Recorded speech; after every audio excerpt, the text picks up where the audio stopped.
The coffee at Coyote Flats Diner was never anything special, and Megan Pruitt had stopped pretending otherwise about 3 years into the job. 7 years behind the same counter, refilling the same mismatched mugs, listening to the same country station that played at the same volume above the kitchen pass-through, like a river that had forgotten how to change course. The diner sat 12 miles outside Flagstaff on a two-lane road that most GPS systems tried to reroute you away from. The sign out front had been missing its second T for so long that locals had started calling the place Coyote Flats, without irony, and the name had stuck the way names stuck in small places by repetition and the slow erosion of the original thing. The parking lot lights buzzed and flickered like they were always considering giving up, but never quite committing to it. Tonight, the lot was full. Megan had counted the bikes when she pulled in for her 10 o'clock shift. 41 motorcycles arranged in the careful, deliberate way that men who took their machines seriously always arranged them, not scattered the way civilian vehicles scattered, but organized, each one given its space, its angle, its dignity. She had stood beside her car for a moment longer than she needed to, just looking. She had worked this diner through thunderstorms and highway accidents, and the occasional drunk who wandered in from the interstate looking for something he couldn't name. She had never seen 41 motorcycles in this parking lot. She had never seen 41 motorcycles in one place outside of a rally, and even then the feeling had been different, dispersed across a larger space diluted by distance. Here in this small, cracked asphalt lot under buzzing lights, they had a different quality entirely. Something concentrated, something with mass. She recognized some of the regulars when she pushed through the door. Men who came through a few times a year heading somewhere or coming back from somewhere, always vague about the details in the way of people who understood that the details were not what mattered. They tipped better than the suits from the highway hotels ever did, and they never snapped their fingers at her, and they always said thank you, which in Megan's experience put them ahead of a significant percentage of the population. But most of these men she had never seen before. They filled every booth, every stool at the counter, and had pushed 3 tables together near the back to seat a group of 12 who were louder than the rest combined, not in a troubling way, in the way of men who were deeply comfortable with each other and had been somewhere together and were still inside the warmth of having done it. The patches on their jackets told her what she needed to know. She had been working roadside diners long enough to read patches the way other people read weather. Hell's Angels, a full chapter riding together, stopping for the night after a charity run out of Phoenix. She caught pieces of it from the counter as she moved through the first hour of her shift. Money raised for veterans' families' medical bills that the government had decided weren't its problem anymore. Children who had grown up in the specific silence of a house where a father's name was spoken carefully.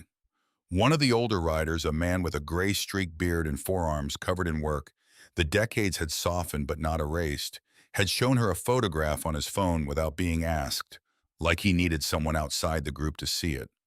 A little girl at a ceremony, a folded flag, a face that had not yet learned what the flag meant. Megan had looked at the photograph for a long moment. She had refilled his coffee without being asked. The diner was loud in the best way, loud with laughter and the scraping of plates and an argument near the back about the best route through the eastern part of New Mexico that had the volume and conviction of a debate about something that actually mattered. Someone at the back table was insisting with great passion that his bike could outrun anything on the road, which was being contested with equal passion by at least 4 other men who appeared to have strong opinions in the evidence to support them. Megan moved through all of it with the easy rhythm of someone who had learned that the size of a crowd was never what made a night difficult. What made a night difficult was the feeling in your gut. The thing that didn't have a name but that your body understood before your mind caught up, the thing that told you when a room had changed quality without changing noise level. She didn't feel anything like that at 10. She didn't feel it at 11. She felt it at 12 minutes past midnight when the door opened and something in the room shifted. Not the noise level, the quality of it. Like a frequency had changed something below hearing something you registered in your chest before your ears processed it. She was at the far end of the counter when it happened, reaching for the coffee pot, and she turned more from instinct than intention, and she saw them. Two men, young. The taller one was maybe 28 with hollow cheeks and eyes that were moving too fast, cataloging the room in the way eyes moved when they were looking for leverage, not for a table. Exits, faces, the register behind the counter, the hallway leading to the back, the nearest booth, and how many people were between him and it. His name was Ethan Rowe, though Megan would not learn that for hours.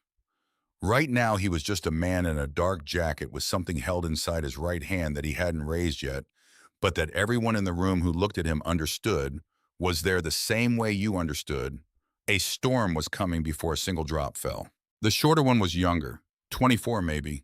His hands were shaking, not slightly, visibly. He was working hard to control it, and his body was refusing to cooperate. And Megan could see the effort from 15 feet away, and she thought, without quite meaning to think anything at all, that he looked terrified. Not dangerous, terrified. Terrified. The way a person looked when they had swum out far past the point where they could see the bottom and had only just understood what that meant. His name was Tyler Voss. "Nobody move." Ethan's voice was steadier than his partner's hands. He had clearly said those words before, or rehearsed them enough that they arrived with a kind of mechanical confidence, stripped of feeling, built for function. He stepped forward into the room. Tyler moved to his right, flanking toward the counter, and Megan's hands went up on pure reflex, no thought behind it, just the body making its oldest decisions. And then something strange happened. Nothing else did. The diner, which had been roaring with conversation 30 seconds earlier, went so quiet that Megan could hear the parking lot lights buzzing through the wall. Chairs scraped once, two of them adjustments. Someone near the back said something low and short, not panicked, just a word, the kind of word that meant something specific to the people who understood it. And then absolute silence. Nobody screamed. Nobody dove for the floor. Nobody rushed the door. Nobody reached for anything. 40 Hells Angels looked at the two men who had just walked into their diner and did not move and did not flinch, and their eyes held the particular quality of men who were assessing a situation rather than reacting to one, which was an entirely different thing and produced an entirely different silence. A silence that did not feel like the silence of fear at all. Ethan felt it before he understood it. He had walked into gas stations, a convenience store on the south side of Tucson, once a check-cashing place on the east side that he did not let himself think about for long. Every time the response had been the same. That electric snap of control established by terror people, shrinking voices disappearing, the room rearranging itself around the threat like water around a stone. Simple, reliable. The only reliable thing in his life for the past 3 months. This was not that. The men in this diner did not shrink. Their eyes did not go wide. They turned and looked at him with the measured, unhurried attention of people who were not afraid of him. And the specific weight of that, the sheer unexpected gravity of a room full of people who were simply not afraid, was more disorienting than anything Ethan Rowe had prepared himself for. He had prepared for screaming. He had prepared for compliance. He had prepared in the darkest corner of his thinking for something physical. He had not prepared for 40 men looking at him with the patient, almost clinical attention of people waiting to see what he would do next. He had not prepared to feel small. Tyler grabbed his arm. "Register," he said, voice tight. "Tell her again." Ethan looked back at Megan. "Open it." Megan's fingers found the register keys. Her body doing the work while her mind floated somewhere else entirely, hovering above the scene the way minds went to work when the body needed all available resources for simpler tasks. Her fingers knew the register. Her fingers had opened it 10,000 times. She let them do it. The man in the center booth had not turned around. She noticed him because he was the only person in the room who hadn't looked toward the door when Ethan and Tyler came in. Every other person, every single one, had turned. This man was still drinking his coffee.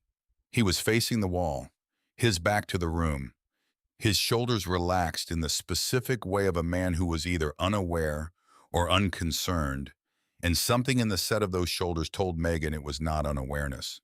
He was a big man, Not in a gym-built way, not the size that came from effort and intention, but in the way of a person whose body had accumulated mass and density through decades of physical work, the way old timber did through compression and exposure and the slow addition of years.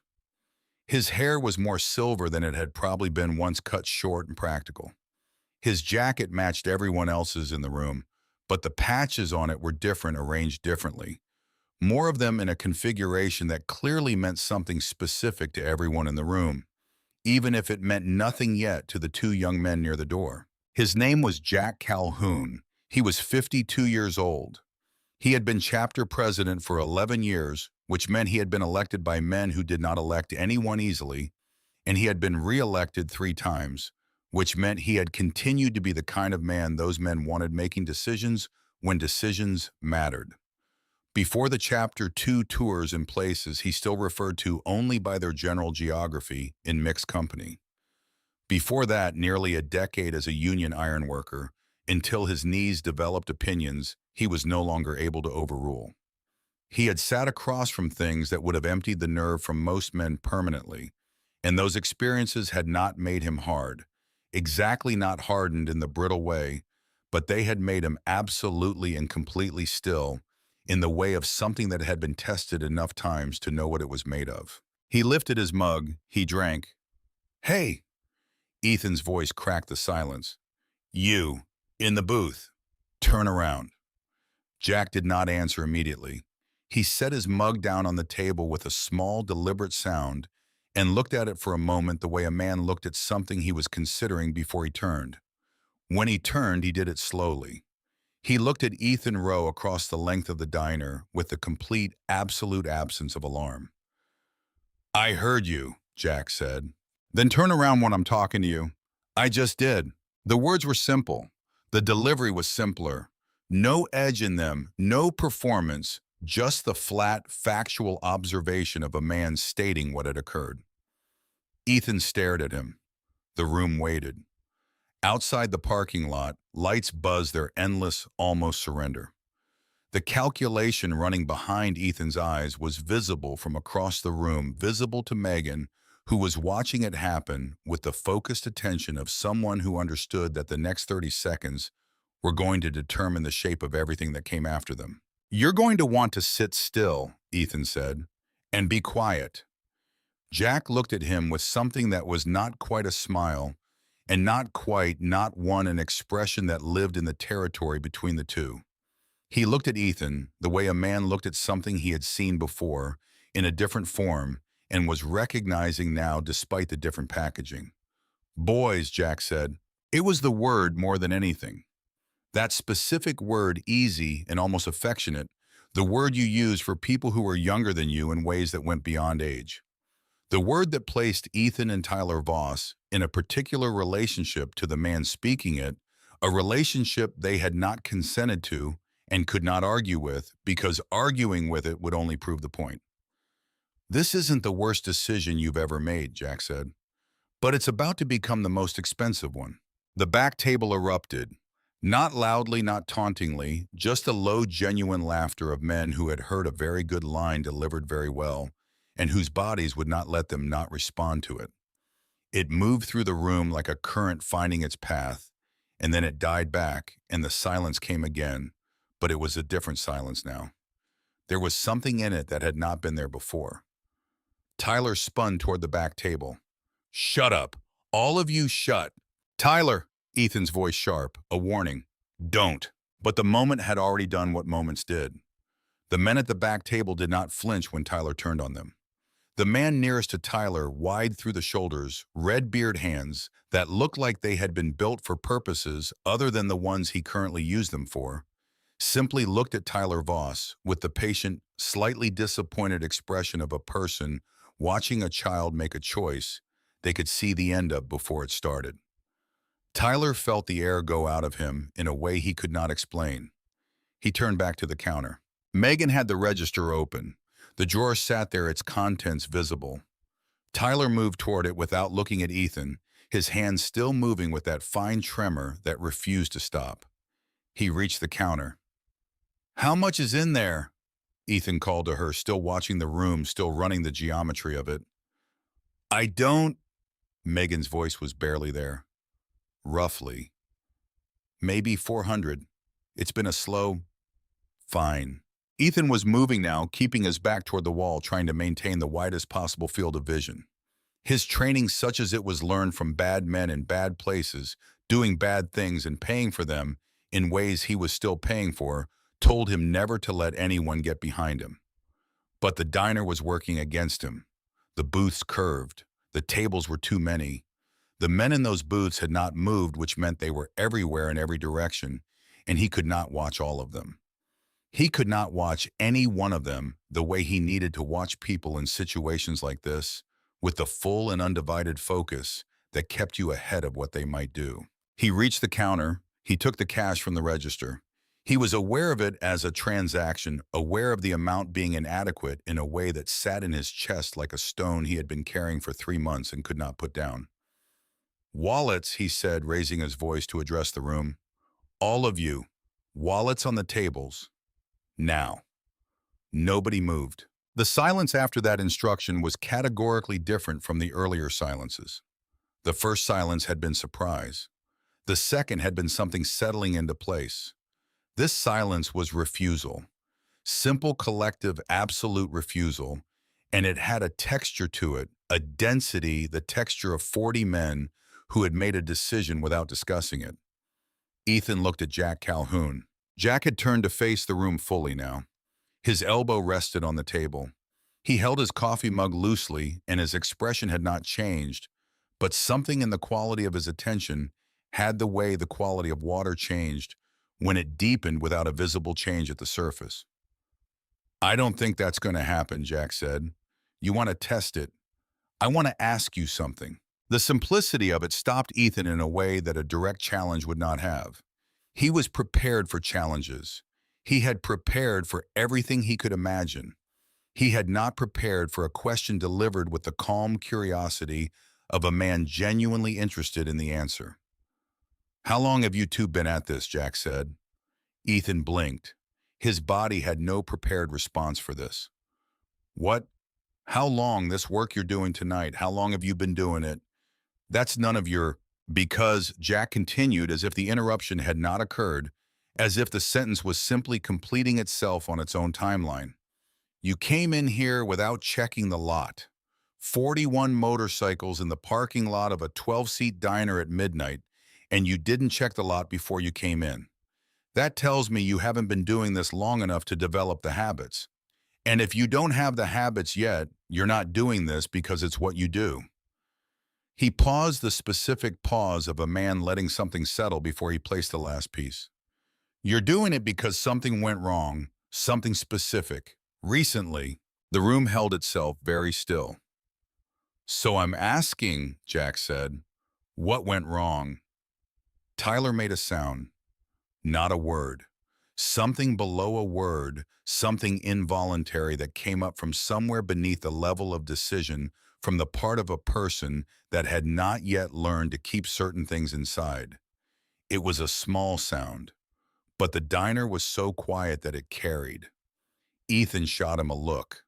Tyler pressed his mouth shut. Jack had heard it. He looked at Tyler Voss with a shift in his expression that was not pity and was not condescension and was not the practiced sympathy of a man performing concern. It was the specific look of recognition, the look of a man seeing something he had encountered before in a different face. Son, Jack said, and he was addressing Tyler now directly the way you address someone when you had decided to tell them the truth. When did you last sleep? Tyler's jaw tightened. Don't. When did you last eat a full meal sitting down somewhere? I said don't. How much do you owe him? The diner changed. Every person in it felt the change. That question delivered with that specificity. Not how much do you owe? Not what is the debt, but how much do you owe him? With the article carrying the implication of a specific him, a known him, a him that Jack Calhoun had apparently already identified without being told was not the question of a man guessing. It was the question of a man confirming. Tyler's shoulders dropped. A fraction of an inch. the fraction that was everything. How do you, he started. Because I've seen it, Jack said. Twice before. Different men. Same look. Same kind of exhaustion that doesn't come from wanting things. Comes from being out of time. Megan had stopped thinking about the register. She had set down the coffee pot at some point without noticing. She was watching Tyler Voss's face with the focused attention of someone witnessing a private thing that had been made briefly visible the way you sometimes caught the actual expression on a person's face in the moment before they knew you were looking. Ethan stepped forward. We're not here to talk. I know that, Jack said. But you are talking, because what you came in here for isn't in that register, and some part of you already knows it. $400 doesn't solve the problem you're carrying. It doesn't solve it if it was 4,000. Ethan stared at him. His jaw worked. The mechanical steadiness of his voice had developed a flaw, something small but audible. The sound of a structure that had been under load too long beginning to communicate the load. You don't know what problem we're carrying. 4,700, Jack said. Tyler Voss sat down in the nearest booth. He just sat down. His legs simply stopped agreeing to hold him, and he sat down in a booth in a diner full of Hell's Angels in the middle of a robbery he was actively committing. And he put his face in his hands, and the gesture was so complete and so unguarded that it seemed to belong to a different kind of moment entirely. The kind of moment that happened in private behind closed doors in the dark hours when there was no one to perform anything for. Ethan stared at his partner, then at Jack, then back at Tyler. The plan, whatever shape it had held in his mind through the past 72 hours, the plan he had built and rebuilt and walked through in the small hours of 3 sleepless nights, had not included this moment. None of the contingencies he had run had included a man in a booth who already knew the number. Who are you? Ethan said. His voice had changed. The performance had gone out of it. What was left was just the voice. 28 years old and exhausted and genuinely asking. Jack picked up his coffee mug. He looked at it. He set it back down. Just a man having a late cup of coffee, he said. He pushed the bench across from him out with one boot, a slow and deliberate gesture, the gesture of making room for someone expected. Sit down, son. Let me tell you what I think is actually going to happen tonight. Megan exhaled. She did not realize until the air left her that she had been holding it. She leaned her hip against the counter and found that her hands had stopped shaking, and she could not identify the exact moment that had happened, could not locate it in the sequence of the last few minutes. It had happened somewhere in the conversation, somewhere between the number Jack had said and the sound Tyler Voss had made when he heard it. Ethan did not sit across from Jack. He chose the booth 2 over back against the wall, forearms on the table, the posture of a man maintaining the last available margin. But he sat, and sitting was everything. Sitting was the acknowledgement without words that the room had become something other than what he had walked into it to make it. The diner existed in a suspended state. Nobody had reached for their wallets. Nobody had left. The $400 from the register sat on the counter where Ethan had set it down without appearing to notice he was setting it down, as though the money had become a prop from a play that was no longer being performed. The threat that had come through the door 15 minutes ago had not resolved itself and had not escalated. It had transformed into something that had no clean category, and the room was holding itself in that transformation, feeling its shape, waiting to understand what it was. At the back table, the man with the red beard, whose name was Gerald Pruitt, a 50-year-old retired plumber from Scottsdale, who had been riding with the chapter for 8 years, and who cried at television commercials featuring dogs, but had never admitted this to anyone, leaned forward with his elbows on the table and his chin resting on his interlaced fingers, and watched the two booths with the focused attention of a man watching the most consequential game he had ever seen played. Beside him, Reed Decker, lean and quiet, the man who had said almost nothing all evening, the man with eyes that were built for listening, sat with his arms folded and watched the same thing with an expression that was not readable, but that held weight. Megan picked up the coffee pot. She moved to Jack's booth and refilled his mug without being asked, the way she had been refilling his mug all evening. the way she refilled mugs as a language when she did not have other words available. Jack glanced up at her. Something passed between them that was not a conversation, but that had the density of one. She moved back to the counter. She was aware of the room in a way she had not been aware of a room in a long time, aware of every person in it, and the specific quality of what each person was doing. The held stillness of the men at the booths and tables, the careful watching, the absence of any movement toward resolution or escalation.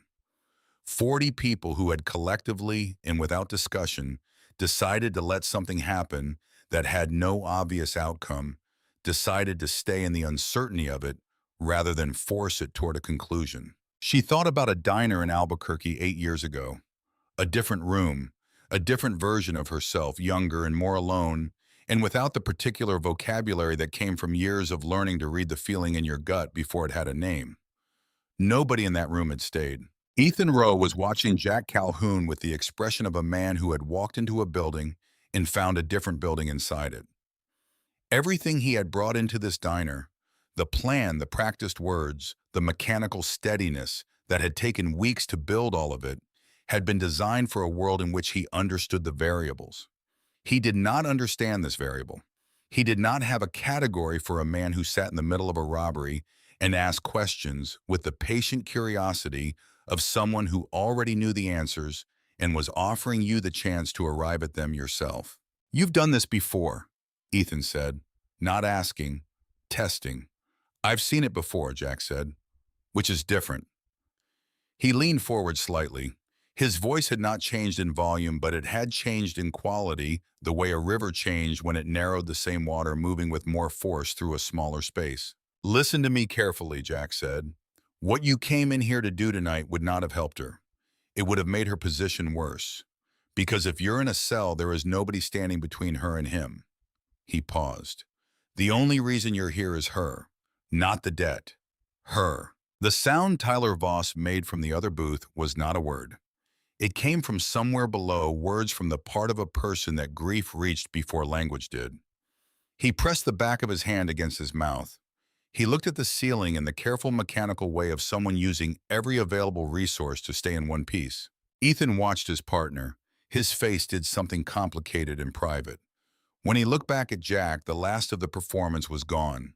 There was nothing left but the question. "So what are we supposed to do?"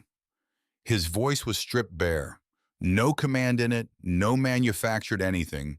Just a 28-year-old man asking something he genuinely did not have the answer to. "What would you do?" Jack looked at him for a moment. The long, quiet, level look of a man taking the full measure of something before he spoke.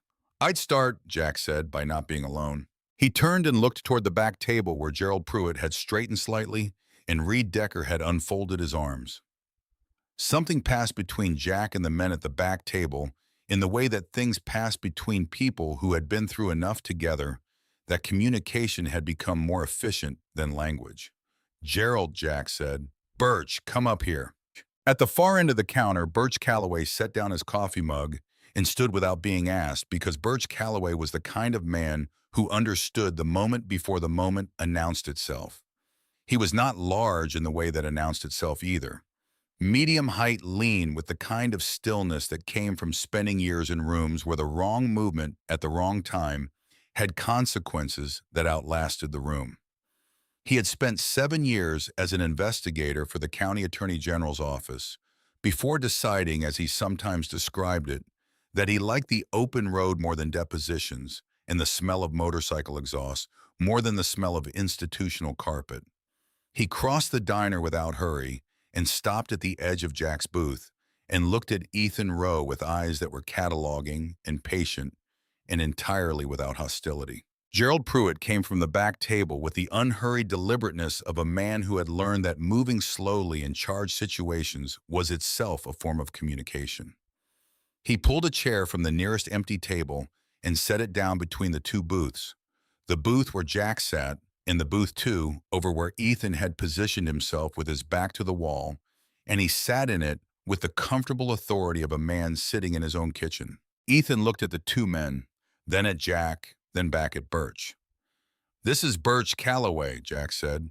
7 years with the county AG's office before he decided government work was incompatible with his personality. He knows how men like Victor Harlan operate. More importantly, he knows what makes them stop. Birch looked at Ethan without preamble. I heard everything from the counter. I need you to understand something before we go further.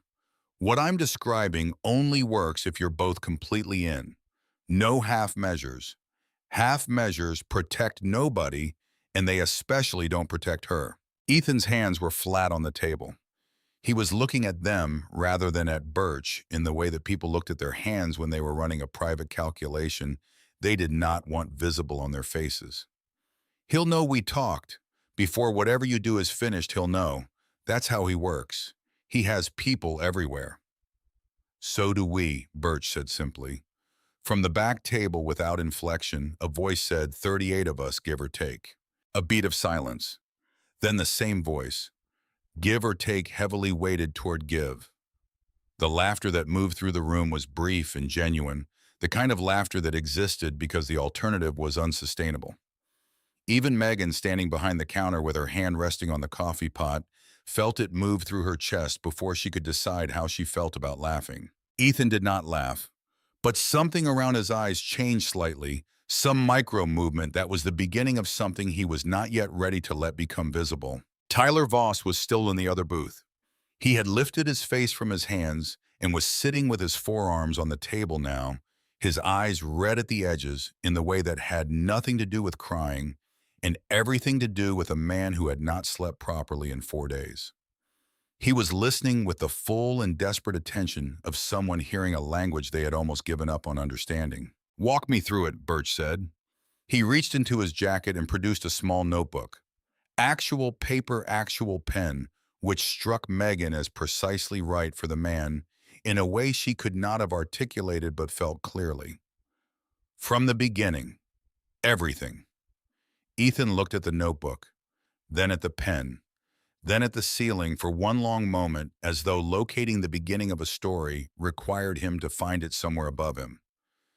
8 months ago, he said, Tyler's mother needed surgery. He paused. Something in the room acknowledged the pause without filling it. The diner held the kind of silence that understood it was being used. Gallbladder. It went wrong. There were complications in the insurance. Ethan stopped. He shook his head once the small, tight shake of a man setting aside an argument he had already lost. It doesn't matter what the insurance did or didn't do. The point is, Tyler needed $4,000 in 10 days, and he didn't have it, and neither did I, and we didn't know anyone who did. From the other booth, quietly without looking up, she almost didn't make it. Tyler said it to the table, to no one, to the record. 2 days in the ICU. I was working a framing crew in Cottonwood and getting paid Friday to Friday, and I didn't have anything close to what they needed, and the hospital was talking about. He stopped. It doesn't matter what they were talking about. It matters, Birch said, not unkindly, just accurately. Tyler looked at him, then he nodded and continued. A guy on the crew, Marcus Tully, he did flooring work, mostly picked up framing jobs when things were slow. He said he knew someone, said it was simple, fast, low rate, in and out in 60 days. He said the guy was almost like a private bank, that people used him all the time, that it was completely, Tyler paused on the word. He said it was completely normal. And it was, Ethan said, for about 6 weeks. Payments were reasonable. The interest was high, but not insane, not enough to flag anything. The man was almost friendly when we met him. Where, Birch asked. Bar in South Tucson. Off the interstate, the kind of place that doesn't have a sign you can read from the road. His name was Victor Harlan. He went by Snake, which we thought was just a road name, the kind of thing everyone had.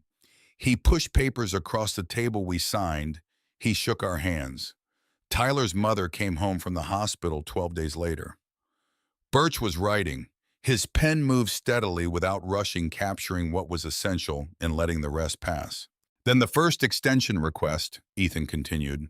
6 weeks in, Harlan said there had been a calculation error, that the original terms had a clause we hadn't understood, that the 60-day structure was actually contingent on a payment schedule, We hadn't been meeting correctly.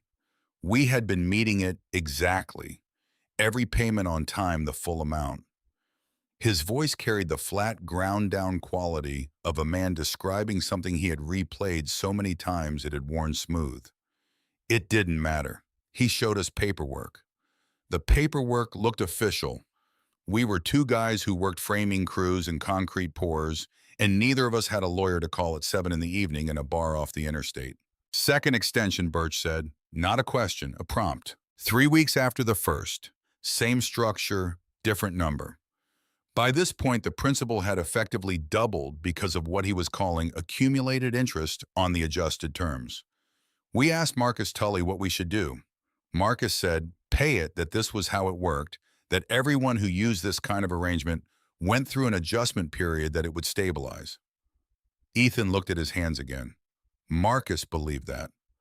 I want to be clear about that. He wasn't running a game on us.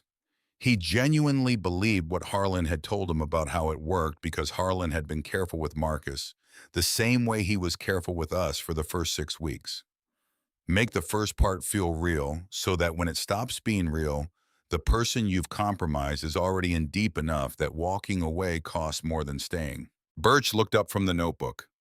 Reed Decker, who had been standing at the edge of the gathering with his arms folded and his eyes on the middle distance, said quietly, without changing his posture or his expression, he ran the same structure in Pima County 18 months ago. Different names, different amounts, same architecture. I read the deposition. Ethan looked at him. You know his cases? I know the ones that didn't close when they should have. There was a case. There have been several. They close for the same reason they open. The people Harlan targets don't have the infrastructure to sustain a legal fight. They give testimony, they get pressured, the testimony goes quiet, the case goes cold.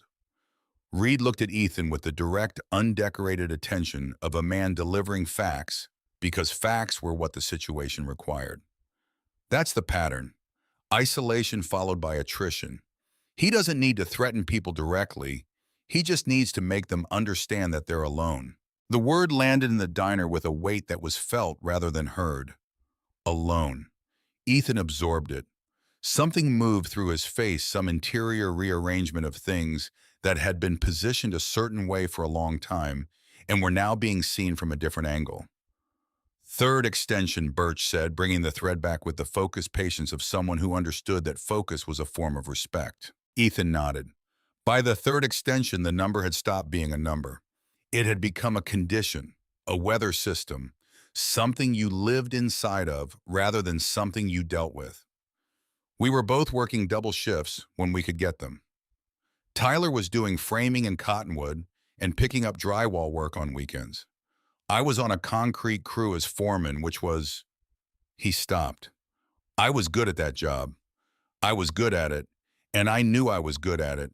And that mattered to me the way things matter when they're one of the few things you can point to. His voice was level. The levelness was doing a lot of work. 6 months ago, I lost it. Not because of anything I did wrong, because the weight of the debt had been leaking into everything for months. The focus gone. The sleep gone. You stop being able to lead other men when you're spending every available piece of your cognitive energy just trying to get through the day without the numbers swallowing you completely. Gerald Pruitt, sitting in his chair between the booths, was looking at the table. His jaw was set. He was the kind of man who absorbed things physically, whose body registered what his face did not display, and the set of his jaw said he was registering this. And then Cassie, Jack said. It was the first thing he had said in some time. He had been sitting with his coffee in his listening present, and still the way a large body of water was present and still containing things without displaying them. When he said Cassie's name, he said it with a specificity that acknowledged what the name carried, what it had cost Tyler Voss to have it attached to this story. Ethan's voice changed when he got to that part. Not broken, stripped. The last layer of management gone, leaving something underneath that had been there all along. The thing the management had been built to protect. 2 weeks ago, Harlan asked us to come to Tucson, not the bar this time, A different place, an office in a building that looked like a legitimate business from the outside, which I think was the point. He sat across from us and he said that he was running out of patience, and that patience had a dollar value, and that the value of his patience had been added to the outstanding balance. The number he gave us was $51,000. Ethan said the number the way you said a number that had long since passed the point of feeling real, with a kind of detached precision. Then he picked up his phone, he turned it face up on the table, and he slid it across to us. There was a photograph on the screen. The diner was so quiet that Megan could hear the coffee percolating behind her. Cassie, Tyler said from the other booth. The name came out in a single flat syllable, stripped of everything except the weight of what followed it. Walking home from school, 3 days before that meeting. The photograph was taken from a car from the angle of the passenger window, close enough that you could read the logo on her backpack. He didn't make a direct threat, Ethan said. He's too careful for direct. He said he hoped everyone close to us was doing well. He said that worrying about family was a natural part of being a man of responsibilities. He said that he would hate for the stress of our situation to spread outward to people who had nothing to do with the arrangement. His jaw tightened to the point of visibility. He said Cassie was a pretty girl. The temperature of the room changed. It did not get louder. It did not produce movement. But something shifted in the quality of the stillness, the way the quality of silence in a forest changed when every animal in it had heard the same sound and made the same decision simultaneously. 40 men became a different kind of still. Gerald Pruitt looked at the table for a moment longer. Then he looked at Tyler Voss, and his expression had the particular quality of a man who had removed all the distance between himself and what he was looking at. "How old did you say she was?" Gerald asked. 17, Tyler said. Gerald nodded once. He reached for his phone. Birch had stopped writing. His pen was still in his hand, but it was resting against the notebook rather than moving across it, and he was looking at Ethan with the expression of a man who had spent years in rooms where people described terrible things and had never entirely developed the insulation that was supposed to make it easier. "He used that exact construction," Reed Decker said from his position at the edge of the group. "The phrasing about worrying spreading outward. Those specific words." He looked at Birch. "Pima County, the deposition I mentioned. The victim described the same language almost verbatim, same sentence structure, same progression from the financial conversation to the mention of a family member." Birch looked at him steadily. "You're saying it's scripted. I'm saying it's practiced enough to be indistinguishable from scripted, which for the purposes of a prosecutor amounts to the same thing." Reed looked at Ethan. "He's done this before, many times before. You are not the first, and you are not intended to be the last. He refined this approach over years of repetition, which means there is a pattern, and a documented pattern across multiple victims in multiple jurisdictions is something a federal prosecutor can work with in ways that a single isolated incident is not." Ethan absorbed this. Something crossed his face that was not quite hope and was not quite its absence. Something in the territory between them that had not yet decided which direction it was moving. "That doesn't solve tonight," he said. "No," Birch agreed, "but tonight is not actually the problem anymore." He picked up his pen again. "I need one more thing from you. The debt documentation. Anything in writing, anything digital, any record of the original terms and the subsequent changes." Tyler Voss reached into the inside pocket of his jacket. He produced a phone, not his current phone, a different one, older. The screen slightly cracked along one corner, the kind of phone that had been replaced but not discarded. He set it on the table between himself and Birch's notebook. "Everything," Tyler said. "Every message, every photograph of the paperwork, every payment confirmation. I kept it all on this because I didn't know what to do with it, and deleting it felt like pretending it hadn't happened, and I couldn't—" He stopped. "I couldn't pretend it hadn't happened." Birch looked at the phone for a long moment. He looked at it the way a builder looked at the piece of material that determined whether a foundation could hold what you needed to put on it. "There it is," Birch said quietly. He reached for the phone carefully, the careful way you reach for something that mattered. Jack Calhoun picked up his coffee mug and found it cold and set it back down and looked at Megan. She was already moving, already had the fresh pot in her hand, and she refilled his mug without a word.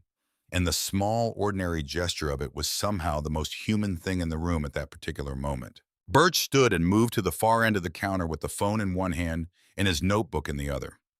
He dialed and turned slightly away from the room, not for secrecy, but for the natural privacy of focused work, the unconscious posture of a man who needed his full attention on what he was saying and could not afford to split it. Gerald was already on his own phone. He was speaking quietly, efficiently, with the confidence of a man calling in a specific favor from a specific account he had been maintaining for years. He caught Tyler's eye as he spoke and gave a small nod that said the thing he was arranging was being arranged. Reed Decker moved to the edge of Jack's booth and sat down in the place Birch had vacated. He looked at Ethan with the direct, uncomplicated attention that was his natural register. Marcus Tully, Reed said. He's still in Cottonwood. Ethan nodded. Doing flooring work. Does he understand what he put you into? Ethan was quiet for a moment. He feels terrible about it. He didn't know what Harlan was when he made the introduction. Or he half didn't know. There's a version where he half knew, and I try not to spend too much time in that version. He paused. He's not a bad man. He made a bad introduction, and he has been living with that. Would he talk to investigators? Ethan looked at Reed, then at Jack. Something in his face was running a calculation that was different from the calculations he had been running all night. A calculation that involved a longer horizon that was trying to look further forward than the next few hours for the first time in months. If he believed it was real, if he believed that talking would actually result in something happening and not just in more exposure for him with nothing to show for it. He stopped. People in our situation, we've been told before that help was available, that someone was going to do something. It usually turned out to be an intake form and a phone number that rang twice and went to voicemail. This isn't a phone number, Reed said.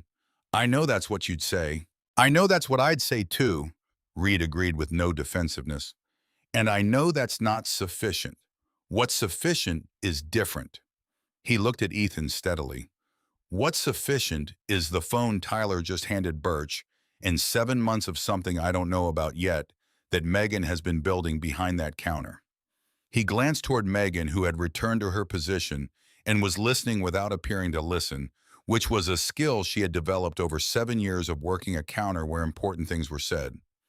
And it's the fact that Birch Calloway just dialed a direct number that connects to a case that has been active for 14 months and that has been waiting for exactly the kind of foundation you two just provided. Ethan stared at him. What case? Reed looked at Jack. Jack looked at Ethan. Let Birch finish his call. The diner waited. The coffee percolated. Gerald wrapped up his call and set his phone on the table with the satisfied precision of a man who had accomplished exactly what he set out to accomplish. Eyes on the house tonight, he said to Tyler quietly enough to be private, but not so quietly that it was secret. Retired deputy I've known 12 years. She'll do a drive-by every hour until morning. Nobody goes near that house without her knowing about it. Tyler looked at Gerald. He looked at this man with his matter-of-fact expression and his phone resting on the table beside a half-eaten slice of pie. And the thing that crossed Tyler's face was not the face of a man receiving charity. It was the face of a man who had been carrying something alone for so long that having someone simply take hold of one end of it without being asked was so unexpected, it almost could not be processed. You don't know us, Tyler said. Gerald shrugged. I know Cassie's 17 and someone took her picture through a car window. He picked up his fork. That's enough. Tyler opened his mouth, closed it again. He read out his address. Gerald texted it to someone without looking up from his pie. At the far end of the counter, Megan Pruitt was not moving. She was standing with her back against the counter and her arms crossed loosely, and her eyes on the middle distance, the particular gaze of a person who was somewhere else inside, while her body held its position. She was thinking about a diner in Albuquerque. She was thinking about the version of herself that had stood behind a different counter in a different room when her ex-husband's debt had become a condition she lived inside, when the phone calls had started, and the man her ex owed money to had started letting her know in the specific indirect way of men like Harlan that he was aware she existed, that her existing was noted. She was thinking about how alone that room had been. She looked at her phone on the counter. She looked at it for a long moment. She picked it up. She looked at what was on it, had been on it for 7 months. The record she had been building in the specific private faith that one day there would be somewhere for it to go. Somewhere it would matter to someone with the authority to use it. Reed Decker spoke from behind her without turning his head. "You've been holding something back." Megan set the phone down. She had not heard him approach the counter, but she was not surprised. Reed Decker had the particular quality of people who arrived precisely when things were ready for them. "Since about an hour ago," he continued, "you did something and you haven't said what it was." She looked at the phone. She looked at the room, at the men in the booths, at Ethan with his hands flat on the table, at Tyler, sitting up now with the slightly dazed quality of a man whose body was beginning to understand that the immediate crisis had changed shape. At Jack Calhoun with his coffee and his stillness, who was watching her now with the same patient attention he had been paying to everything all night. She picked up the phone. She walked around the counter. She stood at the edge of Jack's booth, and she set the phone on the table in front of him, screen facing up, open to what she had been keeping. Jack looked at it. His expression did not change dramatically, but something in it settled, the specific settling of a calculation that has been running with one variable missing and has just received the final number. He turned the phone so Birch could see it. Birch, who had just ended his call and returned to the group, looked at the screen. He read what was on it. The longer he read, the stiller he became, and his stillness had a quality to it that was different from the stillness he had been carrying all night. The stillness of someone standing in the presence of something that was restructuring his understanding of the night. "How long?" Birch said. 7 months, maybe a little more." "Talk me through it." Megan looked at her hands on the edge of the table. "After what happened in Albuquerque, I started paying attention differently. To who came through here. To the vehicles, which ones came back, which ones stayed in the lot longer than made sense for a cup of coffee. To the conversations I could hear from the counter when people didn't think about how far their voices carried." She paused. "Two of the men who came through here in the past 7 months, I recognized them. Not from before, not personally. From the way they moved, the way they talked to the people they were with. One of them made a phone call from the parking lot that I could hear through the window, and what he said was not a phone call a legitimate person made." "You documented it," Birch said. "I wrote it down the same night both times. Dates, times, vehicle descriptions, license plate numbers where I could get them physical descriptions of the men. What I saw, what I heard word for word." She looked at Birch. "I know how it sounds. A waitress keeping notes on her phone about strangers in a parking lot." "It sounds like 7 months of corroborating documentation," Birch said. He looked at Jack again, and something passed between them that carried the weight of a significant revision. "The vehicle logs alone are material, but there's something else here." He held the phone slightly, indicating the screen. "One of the plates you logged. I recognize it from the file summary Hollis shared with me 14 months ago. It's a vehicle associated with a collection operation out of Tucson." He set the phone down carefully. "Megan, you have just handed me something I did not know existed 20 minutes ago." The room was very quiet. Ethan Rowe was looking at Megan from his booth. He was looking at her the way you looked at something you had failed to see clearly until it turned toward the light. This woman who had stood behind this counter all night with a coffee pot in her hand and a phone in her pocket, and 7 months of solitary, patient, unwitnessed work sitting in that phone like a question waiting for the right room to be asked in. This woman who had said when Ethan had held a weapon in his hand and demanded she open a register that she would comply without breaking, not because she was unafraid, but because she had decided long ago that fear was not going to be the thing that moved her. "Why didn't you go to the police?" Jack asked her. "I did, once, 8 months ago. An officer took a report. I gave him everything I had at that point, 3 months of notes, 2 license plates, the dates and times." She said it without bitterness, just the flat testimony of a person reporting what had occurred. "I never heard from him again. I called twice, left 2 messages. Nothing." She paused. I decided if they weren't going to build the case, I would build it for them, until it was big enough that someone couldn't put it in a drawer. Nobody said anything for a moment. The silence had the quality of a room acknowledging something that deserved acknowledgement. Then Tyler Voss said very quietly from his booth, "She was doing this alone the whole time." "Yes," Jack said. "For 7 months, in this diner, not knowing if it was ever going to—" Tyler stopped. He looked at the counter, at the ordinary geography of it, the coffee pots and the napkin dispensers and the pie case. She built the case by herself because no one else was going to build it. "That is exactly what she did," Jack said. Ethan was still looking at Megan. Something in his face was completing itself, some interior architecture arriving at a configuration it had been working toward all night. Birch straightened.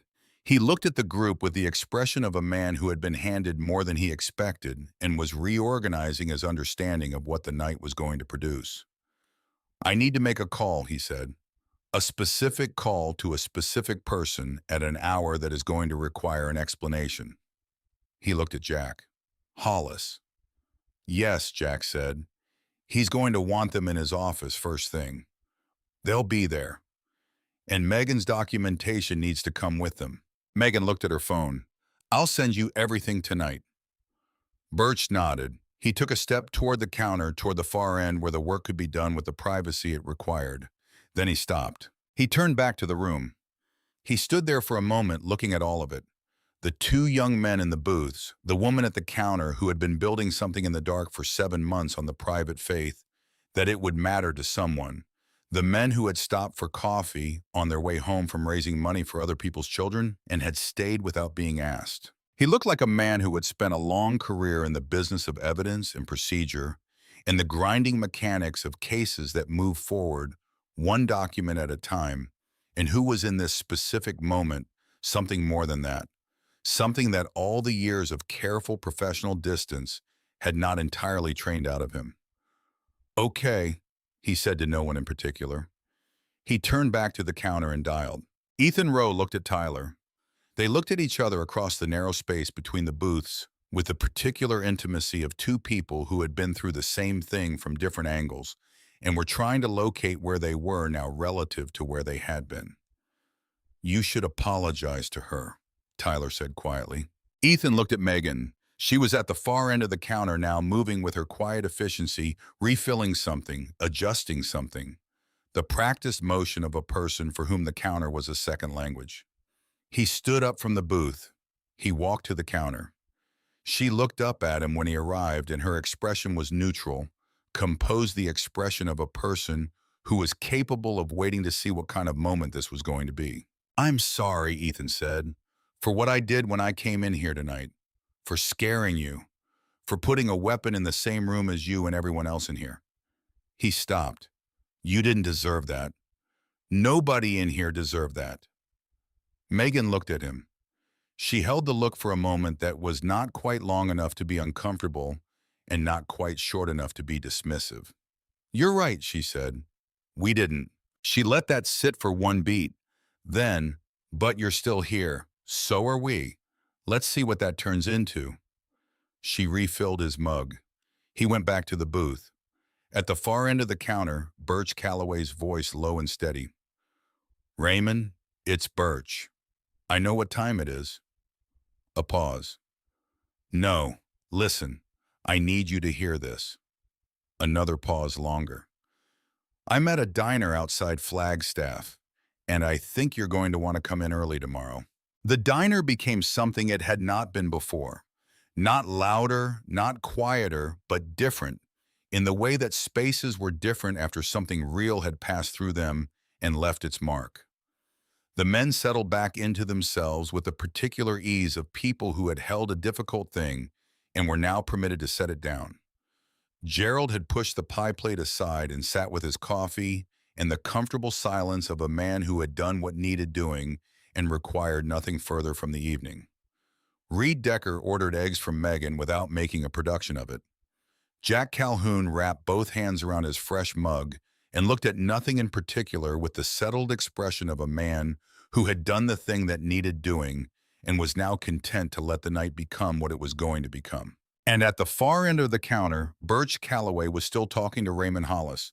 And the longer he talked, the more certain it became that the 14 months Raymond Hollis had spent staring at the gap in his case were almost over. But that was not what Ethan Rowe was thinking about when he looked out the window of Coyote Flats Diner at the parking lot full of motorcycles and the empty space where the black SUV had been.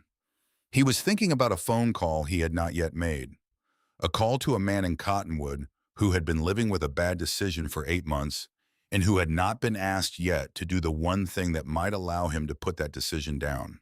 Ethan looked at his phone on the table. He looked at Jack, who was not looking at him, who was drinking his coffee and paying no visible attention to anything in particular, which was how Jack Calhoun paid the most attention to everything. Ethan picked up his phone. He looked at the name in his contacts, Marcus Tully. He stood up. He looked at Tyler. Tyler looked back at him. Something passed between them that was not a question and not an answer, but the acknowledgement of a decision that had already been made.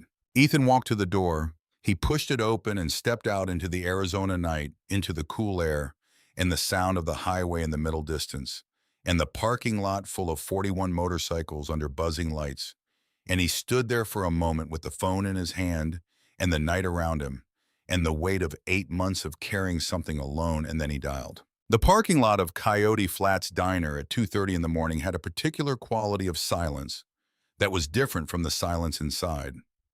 Inside, the silence had been populated full of the held breath of 40 people waiting to understand what kind of night this was going to be.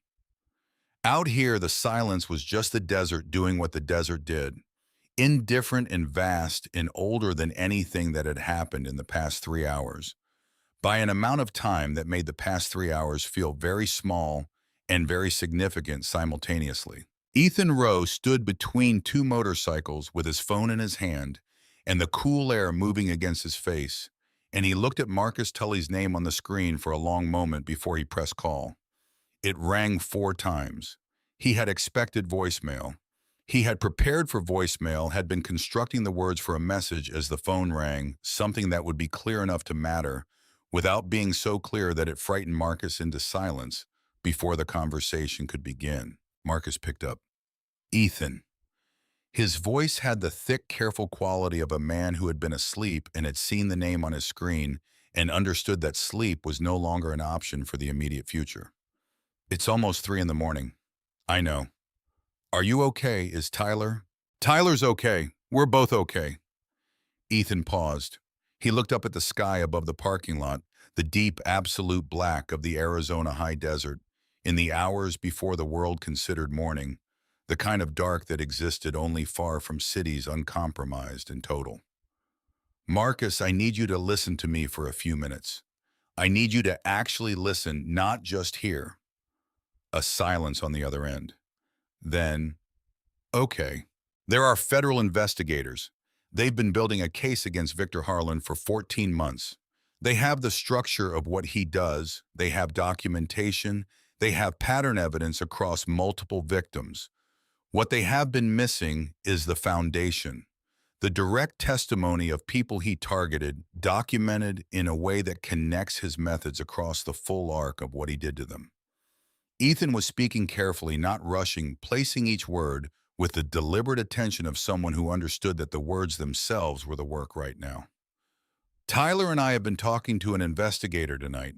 We gave him everything. Tyler kept the messages. Megan Pruitt, the woman who works the counter at a diner outside Flagstaff, has been keeping records for 7 months, vehicle logs, dates, incident documentation. The investigator is calling the case agent right now. There is going to be a meeting tomorrow morning at 9 o'clock. Another silence. Longer. Marcus, they need you. The silence on the other end had a texture to it now. Not the silence of sleep, not the silence of someone waiting for more information. The silence of a man who had been carrying something for 8 months and had just been told that the weight of it might have a purpose. What would I have to do? Marcus said. Tell them what you told us, how you met Harlan, what he said when he introduced the arrangement, what he told you about how it worked. You're the connection between him and us. Without that connection, the prosecution has a gap. With it, the gap closes. He'll know. Marcus's voice was quiet. If I talk, he'll know. He's going to know anyway, Ethan said. That's already in motion. The question isn't whether Harlan finds out someone talked. The question is whether what comes down on him is big enough and fast enough that it doesn't matter that he knows. He paused. The case agent has been building this for 14 months, Marcus. He knows what he's doing. He has enough to move. He just needs the floor under it. And I'm the floor. Part of it. Tyler and I are part of it. Megan is part of it. You're part of it. Another silence. Ethan waited. He had learned to wait tonight in a way he had not known how to wait before tonight, with the patience of a man who understood that silence applied correctly was not empty time, but productive time. Time in which the person on the other end of it was doing something necessary. I've been thinking about calling someone for 8 months, Marcus said finally. I just didn't know who to call. Call me back in 5 minutes if you want to. I'm giving you the investigator's number. His name is Birch Calloway. You can talk to him directly tonight if you need to, or you can just show up at 9 tomorrow morning at the Federal Building in Flagstaff and tell them Marcus Tully sent himself. A sound on the other end that was close to a laugh and not quite there. Okay, Marcus said. Okay meaning I'll be there at 9. Tell your investigator to expect me. A pause. Ethan, I'm sorry for what I put you and Tyler into. I know that doesn't... I know, Ethan said. We'll talk about it tomorrow. Get some sleep. He ended the call. He stood in the parking lot for another moment, just standing with the desert air, in the silence, in the sky, and he felt a specific physical sensation of a weight shifting, not disappearing. Weights did not disappear, but changing distribution, moving from the place where it had been sitting for so long that it had started to feel like part of his own anatomy and redistributing itself across more points of contact so that no single point was carrying all of it alone. He went back inside. Jack Calhoun looked up when Ethan came through the door. Just a glance brief and level, taking in whatever was visible in Ethan's face and posture. Then Jack looked back at his coffee without comment. But the quality of that glance, the recognition in it, the acknowledgement of something completed, was more than most men would have offered with a long speech. Ethan sat back down in his booth. He looked at Tyler. He'll be there at 9, Ethan said. Tyler closed his eyes for 1 second. When he opened them, they were different. Some specific tension released from around them that had been there so long Ethan had stopped registering it as tension and had started registering it as just the way Tyler's face looked. You called him yourself. He needed to hear it from me. Tyler nodded. He didn't say anything else. He didn't need to. The understanding between them had the efficient density of people who had been through the same thing from different angles and had developed a shorthand for the territory between what was said and what was meant. At the far end of the counter, Birch Calloway lowered his phone. He stood for a moment looking at nothing in particular, with the expression of a man integrating new information into an existing structure and finding that the structure was larger than he had understood it to be. Then he walked back to the group and he sat down and he put both hands flat on the table and looked at Jack. Hollis answered on the second ring, Birch said. I assumed he would, Jack said. He's been awake. He said he's usually awake at this hour. Birch paused. I gave him the overview. The testimony, the phone, Megan's documentation, the Pima County connection Reed identified. He listened without interrupting for 6 minutes. Another pause waited. When I finished, he said, tell them they just saved this case. The diner received the sentence in the specific silence of people understanding the full dimension of a thing for the first time. Tyler Voss pressed both hands flat on the table in front of him and looked at them. And then he looked at the ceiling and breathed through his nose in the careful mechanical rhythm of a man managing something large that his body was only partially equipped to contain. Ethan watched him and did not look away and did not try to fill the space with anything, because some moments needed to be what they were without assistance. Megan Pruitt was behind the counter. She had her hand on the edge of it, and she was looking at the two men in the booths with the expression of a woman who had watched something arrive at the place it had been traveling toward for a long time. Her eyes were very bright and very dry. He wants them both in his office at 9 tomorrow morning, Birch continued. He's having a victim advocate present, a woman named Willa Sattler. She's very good. Full protective arrangement. And he's already talking to a judge about an emergency protective order for Cassie that will be in place before she leaves for school Monday morning. Tyler made a sound. It was short and involuntary, and it came from somewhere below the level of decision, from the part of a person where relief lived before the mind caught up to it. He pressed the back of his hand against his mouth and looked at the table and breathed. Birch looked at Ethan. Marcus Tully. He'll be there at 9, Ethan said. I called him myself. Birch looked at him for a moment with the direct appraising attention of a man recalibrating his assessment of someone. Then he made a note in his notebook and circled it. Good. That closes the last gap I was worried about.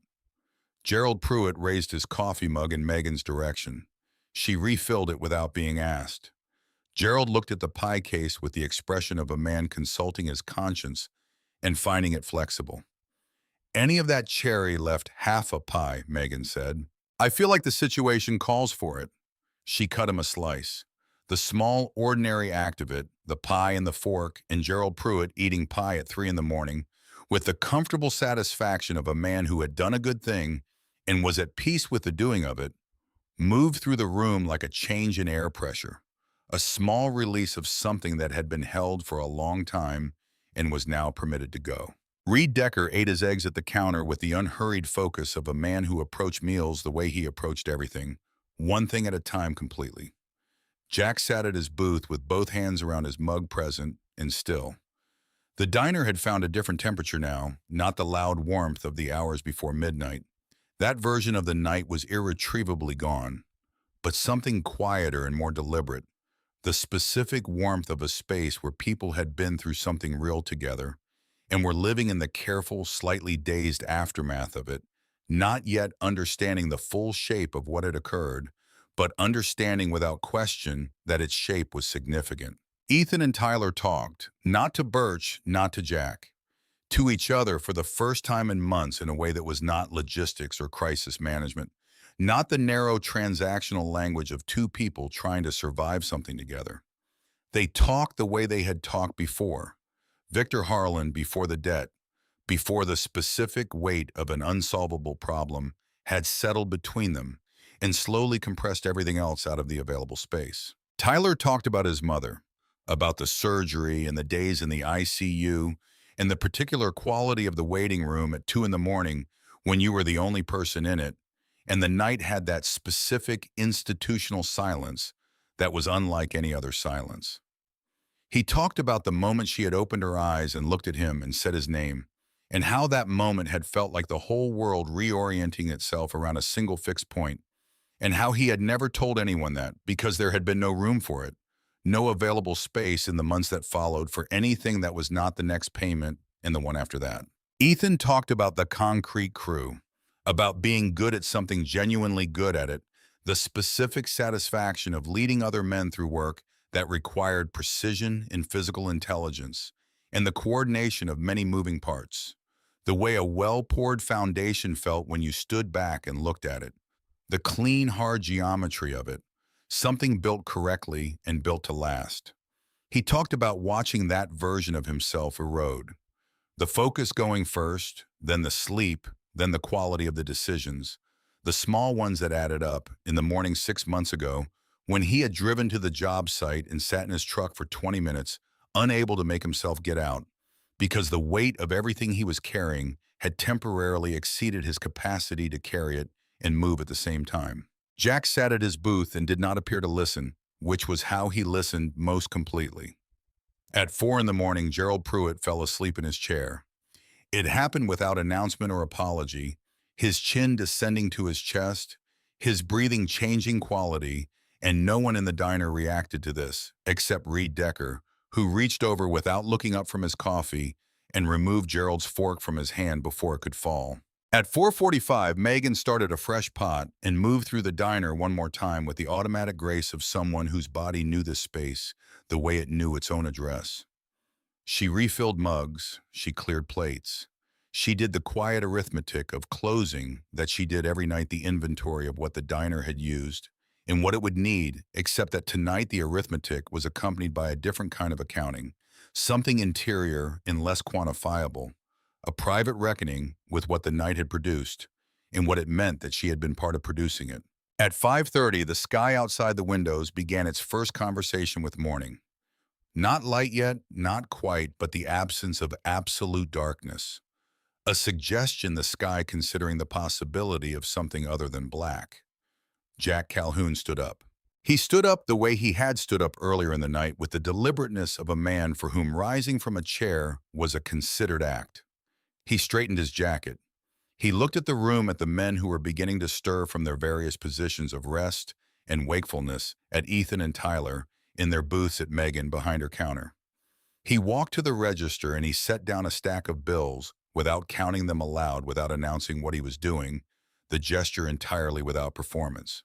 Enough to cover every ticket in the diner, every mug of coffee, every plate of eggs, every slice of pie, Ethan and Tyler's coffee included.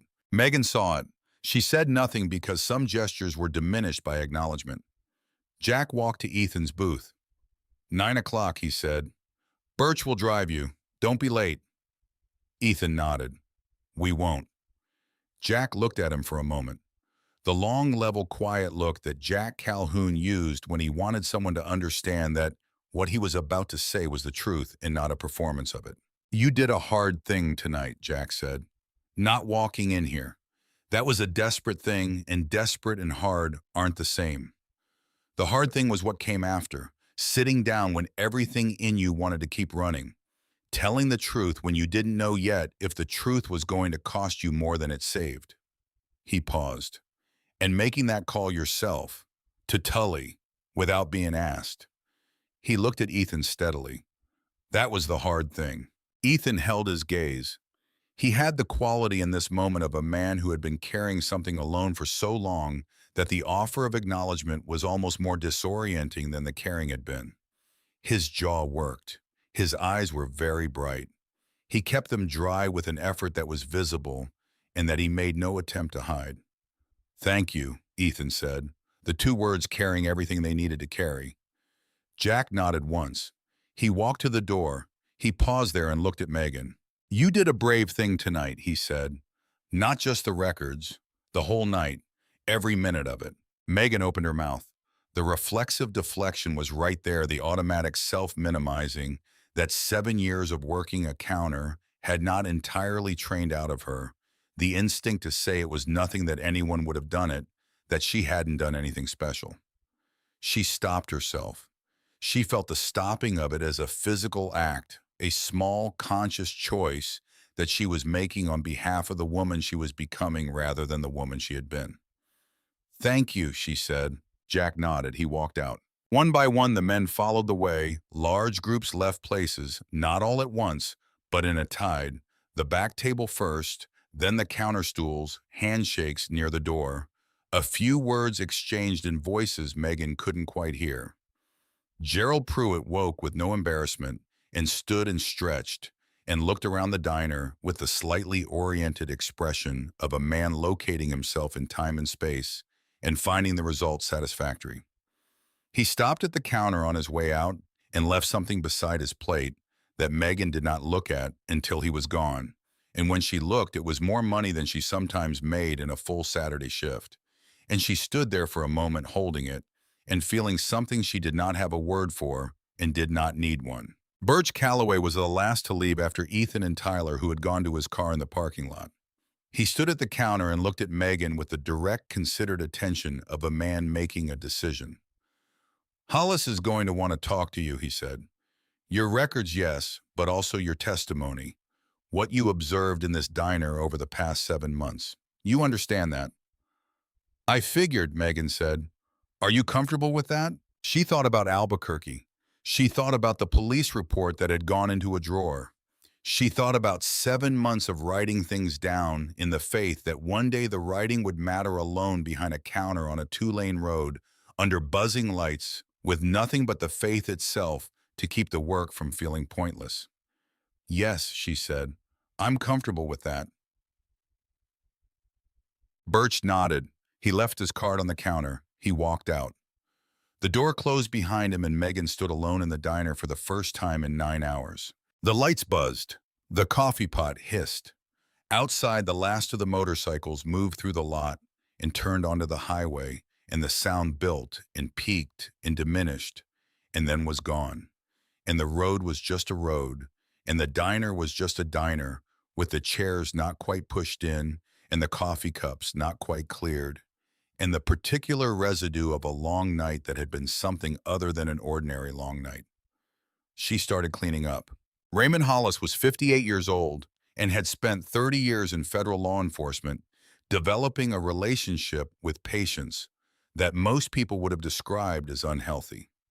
He arrived at his office at 7:30 on Saturday morning, 90 minutes before the meeting, because he had not been able to sleep past 6, and because the case file he had been reading for 14 months looked different to him this morning than it had looked yesterday, and he wanted to sit with that difference for a while before the room filled with other people. He was a compact, deliberate man with the kind of face that disclosed very little and absorbed a great deal. He had learned early in his career that the most important skill in his work was not the accumulation of evidence, but the patience to wait for the evidence that actually mattered to resist the pressure to move on what you had before. What you had was sufficient because insufficient cases collapsed in court. And collapsed cases did not just fail, they actively protected the people they had been built against by establishing a legal record that made future prosecution more difficult. He had been waiting for the foundation of the Harlan case for 14 months. He had known the shape of it for almost as long. Harlan's operation was not complicated in its design. Complexity was a liability in his line of work, but it was refined. The structure of escalating debt, the systematic isolation of targets, the careful, indirect threatening that was specific enough to terrorize and vague enough to survive legal scrutiny. None of it was original, but all of it was practiced to the point of fluency. The wire fraud attachment from 18 months ago had established the outline. The racketeering upgrade 4 months ago had confirmed the scope. What Hollis had been missing was the human foundation, a direct victim who had documented the full arc of the targeting from the initial loan through the escalating terms, through the moment the threat became personal in a form that could withstand cross-examination. He had stared at that gap for 14 months. When Birch Calloway's call came at 2:15 in the morning, Hollis had been sitting at his kitchen table with a cup of decaf and the case notes he had read so many times that he had stopped reading them and started simply sitting with them the way you sat with a problem that had become a companion. He had listened to Birch for 6 minutes without interrupting. When Birch finished, Hollis had been quiet for a moment. "Tell them they just saved this case," he had said because it was accurate, and he was a man who preferred accuracy. Now he sat in his office in the early morning light and looked at the summary Birch had sent him overnight and thought about the specific geometry of what had assembled itself in a roadside diner outside Flagstaff at midnight on a Friday of the accident, and the design of it, the 14 months of careful patient work, meeting the single night of desperate improvisation and producing something that neither alone could have produced. At 9 o'clock, Ethan Rowe and Tyler Voss walked into his conference room. Tyler was wearing a borrowed clean shirt that was slightly too large in the shoulders. Ethan had his hands folded on the table in the manner of a man presenting himself for whatever judgment the room required and prepared to accept it. Willa Sattler, the victim advocate, was already seated to their left, and she had the kind of professional competence that expressed itself as simple human presence, warm and direct, without being performative about it. Birch sat at the far end of the table with his notebook. Marcus Tully sat beside him, arrived at 8:55 with the posture of a man repaying a debt he had been conscious of for 8 months, upright and deliberate and very still. Hollis looked at Ethan and Tyler for a moment before he said anything. He looked at them the way he looked at everyone who sat across from him in this room, with the complete and undivided attention of a man who understood that the people across from him were the most important people. In any case, he worked, because without them, there was no case. There was only paper and theory. "I want to say something before we start," Hollis said, And I need you to actually hear it, not just wait for it to be finished." He paused. "What happened to you was not the result of weakness or bad judgment. It was the designed outcome of a system that a deliberate predator has been refining for 15 years. He is skilled at what he does. He identifies people under pressure, offers what appears to be a solution, and then systematically increases the pressure on a schedule gradual enough that by the time the target understands what has occurred, the cost of walking away exceeds the cost of staying. You were not naive. You were targeted." He folded his hands on the table. "You are not here because you failed. You are here because you survived long enough to find the right room." Tyler looked at Willa Sattler. She gave him a small, unhurried nod. Ethan said, "Birch used that phrase last night. The right room." "Birch is a smart man," Hollis said. He opened his folder. "Let's work." They worked for 4 hours. Hollis moved through the testimony with the methodical focus of a man who had been waiting too long to afford inefficiency. Ethan and Tyler gave him everything they had given Birch the night before, and then more things that had surfaced in the unguarded hours between 4 and 9, details that had seemed too small to mention until Hollis asked exactly the right question in exactly the right way, and the smallness of the detail dissolved, and what was underneath it was suddenly visible and significant. The escalating interest structure documented in Tyler's messages constituted a textbook predatory lending pattern that the racketeering statute addressed directly. The specific language Harlan had used about Cassie, cross-referenced with the Pima County deposition Reed Decker had identified, established the template. Megan's vehicle logs corroborated 2 specific incidents that Hollis's investigation had been unable to independently document. Marcus Tully's testimony placed Harlan in the original transaction and established the deliberate deception of the initial terms, the 6 weeks of apparent legitimacy that made the subsequent exploitation possible. At the 2-hour mark, Willa brought coffee. Nobody took a break. At 11:45, Tyler produced the phone. He set it on the table in the same way he had set it on the table at the diner, with the same care, and Hollis looked at it with the focus of a man who had been waiting 14 months to arrive at this particular moment. He set it down carefully, the way you set down the thing that changed everything, and moved on to the next question, because there was still work to do before the moment could mean what it was going to mean. At 1:15, Hollis closed his folder. He looked at Ethan and Tyler with the expression of a man who had received substantially more than he had requested and was adjusting his understanding of what the next 11 days were going to produce. "The protective order for Cassie will be in front of a judge this afternoon," he said. "It will be in place before 8 o'clock Monday morning." He looked at Tyler specifically when he said this, because he understood what this sentence meant to Tyler, specifically what it would mean to hear it said out loud by a man with the authority to make it true. Tyler's eyes closed. When they opened, something in them had changed. Something wound very tight for a very long time had released just enough to alter the quality of how he looked at the world in front of him. "What about the diner?" Ethan said. "What we did Friday night." Hollis looked at him steadily. "I spoke with the Coconino County Sheriff's Office this morning. The owner of the diner was contacted." He paused. "He declined to press charges." Another pause. "Several individuals present that night submitted voluntary statements describing the events in terms that were favorable to your circumstances. The district attorney reviewed the situation. Given your cooperation with an active federal investigation, the mitigating circumstances, the voluntary return of the cash, and the absence of any physical harm charges will not be pursued." Ethan absorbed this. He turned his hands over on the table, palms up, and looked at them. The gesture of a man checking what was in his hands and finding something unexpected. "We walked in there to steal $400, he said. Not defending it, not explaining it, saying it plainly once the way you said a true thing, because it needed to be said accurately at least once." "Yes," Hollis said. And instead, "Yes," Hollis said again. "Instead." The silence that followed was the fullest silence of the entire story. Fuller than the silence in the diner when 40 men refused to move. Fuller than the silence when Croft Danning walked out.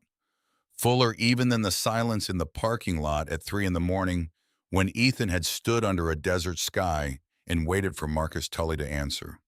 This silence had the specific weight of a life that had turned on a single axis, the weight of everything that had not happened because of what had the weight of a version of the next year that no longer existed and the version that had taken its place. Ethan put his face in his hands. He did not make a sound. He was not breaking down. He was not collapsing. He was simply taking a moment that was private and necessary, a moment to be fully inside the weight of it before he had to stand up and carry it forward in a different way. Willa looked at her hands. Hollis looked at the window. Birch looked at the table. Marcus Tully, who had not said much and had not needed to, looked at the wall with the expression of a man paying a debt he had owed for 8 months and finding that the paying of it felt exactly as significant as he had hoped it would. Nobody spoke for 30 seconds. The room held the moment because the moment required holding. Then Ethan lifted his head. His eyes were dry. His face was composed. He looked like a man who had just put something down and was taking careful inventory of how his hands felt without it. "Okay," he said. "What do we do next?" On the evening of the 7th day after that Saturday morning, Ethan Rowe was at his apartment in Flagstaff when he went to his car and found an envelope tucked under the wiper blade. No name on the outside. Inside was a single photograph printed on regular paper. Cassie Voss walking on a sidewalk he recognized as 3 blocks from her school, taken from a car window at close range. The timestamp in the corner said yesterday. Ethan stood in the parking lot of his apartment building and looked at the photograph for a long moment. His hands were steady. They were the hands of a man who had already made his decisions and did not need to make them again. The hands of a man who had sat in a diner at midnight and chosen something different and had been living inside that choice for 7 days and was not going to unchoose it now. He called Hollis. Hollis answered before the second ring. "Ethan, you need to see something." A pause on Hollis's end that was not the pause of a man surprised. "Photograph. You were expecting this." "I was waiting for it," Hollis said, and the quality of his voice was the quality of a man arriving at the moment he had been working toward for a very long time. "Don't touch the envelope more than you already have. I'm sending someone to you in 20 minutes. He paused. "Ethan, this is what I needed. He has just violated a federal protective order. The photograph has metadata, location data, timestamp, device signature. He took it himself or had it taken on a device connected to him." He stopped. "Either way, I have everything I need to move tonight." Ethan looked up at the street light above the parking lot. It buzzed with that same perpetual almost surrender that he had first noticed above the lot at Coyote Flats Diner, that sound that never quite gave up and never quite committed to staying. He had started to think of it as the sound of something that had decided to keep going despite having no particular reason to. "Tonight," he said. "Before midnight," Hollis said. "Get somewhere safe. I'll call you when it's done." He had been sitting with Tyler in Tyler's apartment in Cottonwood when the call came in at 12:14 in the morning.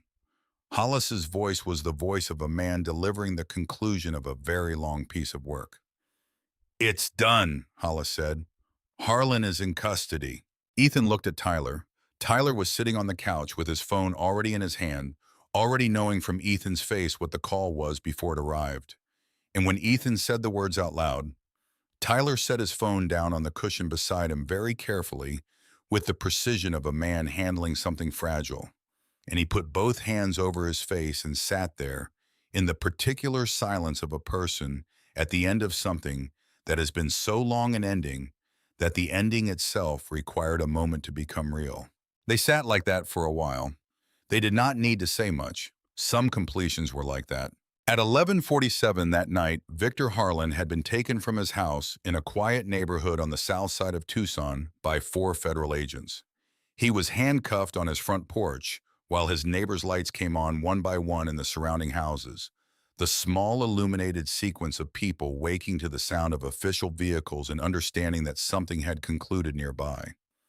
2 agents carried document boxes through his front door. A third photographed the exterior. The fourth read Harlan his rights in the flat procedural voice of a man for whom this moment was professional rather than personal, which was the correct and appropriate way to conduct it. Croft Danning was taken simultaneously at a motel off the interstate outside Tucson, where he had been staying since the night at Coyote Flats Diner, with the careful awareness of a man who understood that he had miscalculated something significant and had been waiting in a holding pattern to find out the cost. He negotiated with prosecutors within 48 hours, and the names he provided in exchange for his cooperation opened a secondary investigation that spread across 4 counties and implicated a network considerably larger than any single case had previously suggested. One of the names Croft Danning provided was a man who had been deliberately placed on the framing crew in Cottonwood 2 years earlier, a quiet, unremarkable man who had done good work and made introductions and kept his connection to Harlan's operation entirely invisible. Marcus Tully had not known. The introduction he had made had not been accidental on Harlan's side, not an opportunity that had arisen naturally from the circumstances. It had been engineered. Ethan Rowe had been identified and targeted before he knew Victor Harlan existed. When Birch Calloway called Ethan to tell him this, Ethan was quiet for a very long time. "He picked us," Ethan said finally. "He researched you both," Birch said. Tyler's mother's medical situation was accessible through insurance records that should not have been publicly accessible. The timeline of the surgery, the gap between what the insurance covered and what the hospital billed all of it. Harlan used that information to position himself as the solution before the problem had fully formed. He had someone on that crew specifically to make the introduction at the right moment. Ethan was quiet again. He sat with it. He let the full dimension of it arrive without trying to manage the speed of its arrival. "He used her surgery," Ethan said finally. Not a question, just saying it to hear how it sounded said out loud. "He used everything he could find," Birch said. "That's what men like Harlan do. They find the thing you love most and they build the trap around it." "Does Tyler know?" "I was going to call him next." "Let me call him." He did. Tyler was silent on the other end for a very long time, and Ethan let him be silent because he understood what the silence was doing, understood that Tyler needed to sit inside the full weight of this. The knowledge that the thing that had nearly destroyed them had been designed specifically around the thing Tyler loved most in the world, his mother, the surgery, the gap between what she needed and what they had, the precision of it, the coldness of the precision, the specific calculation of a man who had looked at Tyler Voss's life and found the exact place where a lever could be applied. "He used her," Tyler said finally. "He tried to," Ethan said. "He didn't finish." A long silence. "He didn't finish," Tyler said. The words carrying something that was not quite anger and not quite relief, but contained both the way good metal contained both hardness and give. The charges against Victor Harlan were filed 11 days after the night at Coyote Flats Diner. The prosecution included racketeering predatory lending across 3 jurisdictions, witness tampering, and violation of a federal protective order. The prosecuting attorney in her filing specifically referenced Megan Pruitt's documentation as among the most methodically compiled victim-adjacent evidence she had encountered in 15 years of federal cases. Megan received a call from Birch Calloway telling her this on a Tuesday morning. He had heard it from the prosecuting attorney that morning and said he thought Megan should know before she read it somewhere else. She was standing in her kitchen in Flagstaff with the morning light coming through the window above the sink, the specific light of early autumn in the high desert, clean and angled, and certain of itself, the kind of light that did not apologize for arriving. She held the phone for a long time after the call ended. She thought about the woman she had been in Albuquerque, younger, more frightened, standing in a room where nobody stayed and nobody helped, and the police report she had filed had gone into a drawer, and the drawer had closed, and that had been the end of it. She thought about the distance between that woman and the woman standing in this kitchen with this light on her face. She had spent a long time measuring that distance in years and finding the measurement inadequate. It was not measured in years. It was measured in decisions. In the accumulation of small choices made in the dark when no one was watching, and there was no guarantee that the watching would ever come to write it down, rather than let it go to stay, rather than leave to build the record, in the faith that one day there would be a room large enough to hold it. There had been. She made herself a cup of coffee.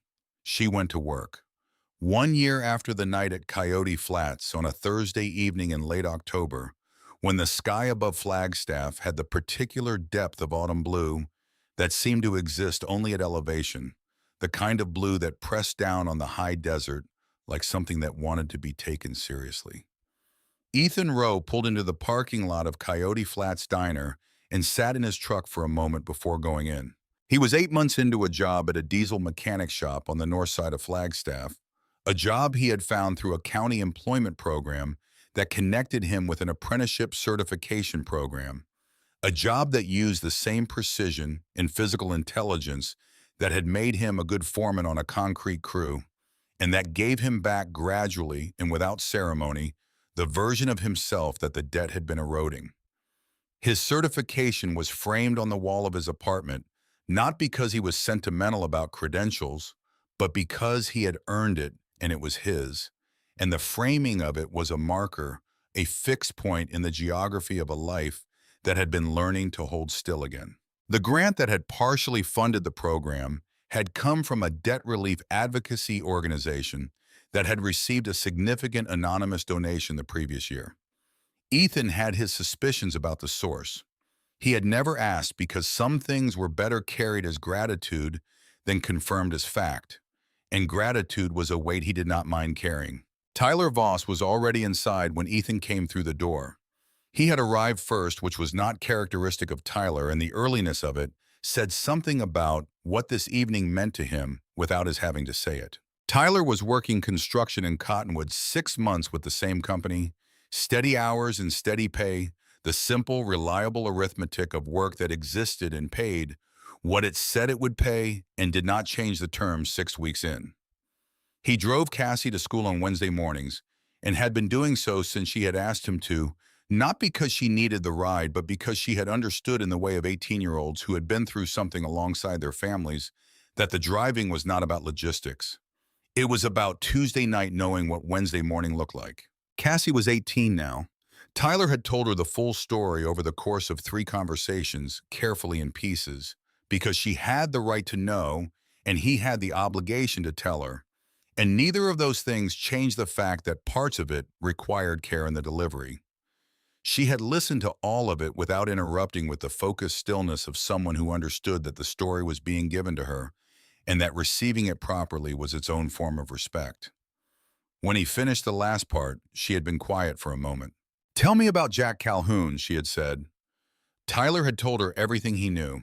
She had nodded slowly, taking it in the way she took everything in completely and without rushing. "I want to go see that diner sometime," she had said. "We will," Tyler had told her.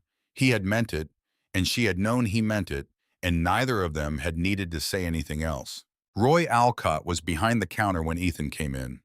He was 63 years old and had built this diner with his father 40 years ago, and had been serving coffee on this 2-lane road for longer than Ethan Rowe had been alive. And he looked the way places looked when someone had been tending them with consistent care for a very long time, not shining, not new, but solid in the particular way of things that had not been abandoned. He had submitted the security footage voluntarily, and without editing all 4 camera angles, the complete 9 hours, with the only instruction being that investigators should take everything and use what they needed. He had said this to the investigators with the quiet finality of a man who had already decided what the night meant and was not interested in having the meaning adjusted. He recognized Ethan and Tyler when they came in, not from the footage, though he had seen the footage. From the way they carried themselves when they came through his door, the specific quality of men who had been somewhere significant and carried the knowledge of it without needing to announce it. He brought them coffee without being asked. "Megan's not working tonight," Roy said, "but she said you might come in, said she left something at the counter." He produced an envelope from beneath the register, both their names on it written in a hand that was precise and careful, the hand of a woman who had spent 7 months understanding that written things carried weight and who had not forgotten the lesson. Ethan opened it. Inside was a single index card. No preamble, no salutation, no explanation of the context that did not need explaining. Just her words in the same careful hand she used when she wrote down what she had witnessed in the faith that it would eventually matter to someone with the authority to use it.